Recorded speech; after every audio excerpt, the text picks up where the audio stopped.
আসসালামু আলাইকুম। দুইটা জিনিস দেখাবো, খুবই ইউনিক জিনিস এবং ভয়ঙ্কর জিনিস। সচরাচর কিন্তু এই ঘটনাগুলো ঘটে না। এটা হচ্ছে একটা নিডেল বিয়ারিং বা অনেকে রোলার বিয়ারিং বলে থাকেন।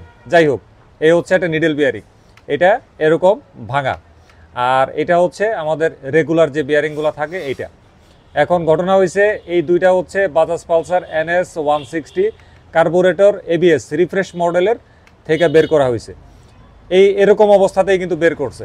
আর এইটা হচ্ছে বলতেছি, এই দুইটা থাকে হচ্ছে মানে ইয়ের মধ্যে, গিয়ার শ্যাফটের যে রডটা, এক পাশে থাকে এইটা, আরেক পাশে থাকে এইটা, এবং এই দুইটাই কিন্তু হচ্ছে ওই ক্র্যাঙ্ক কেস বা ইঞ্জিনের যে কেস, ওইটার মধ্যে ঢুকানো থাকে আর কি। এখন কাস্টমার সমস্যা নিয়ে আসছিল MS মোটরসে, যে তার এখানে এই চেইন স্পকেট বা এই সাইড থেকে একটা সাউন্ড বের হয়। পরে MS মোটরস ডিটেক্ট করছে যে আসলে সাউন্ডটা এই চেইনের না, এটা হচ্ছে গিয়ার বক্স থেকে বের হয়।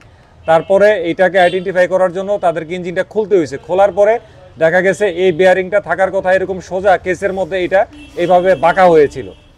তারপরে ভালো করে তার অবজারভেশন করে দেখে বিয়ারিংটা এইভাবে ভেঙে গেছে, তার মানে শেষ।